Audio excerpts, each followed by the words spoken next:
আজকে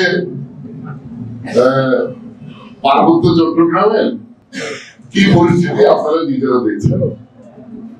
পার্বত্য চট্টগ্রামের যে মন্ত্রী আছেন দীপঙ্কর তালুকদার, উনি যদি এসে খুলনায় একটা জমি কিনতে চান বা আপনার ব্যবসা করতে চান, তার কোনো প্রতিবন্ধকতা বাংলাদেশ সংবিধানে নাই।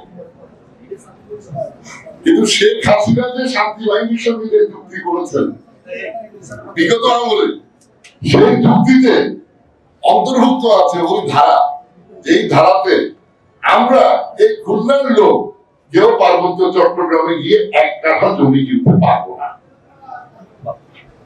এই যে সংবিধান বিরোধী এই ধারাটা, বৈষম্য সৃষ্টি করার এই ধারাটা কোনদিন পার্বত্য চট্টগ্রামে শান্তি প্রতিষ্ঠিত করতে পারে না।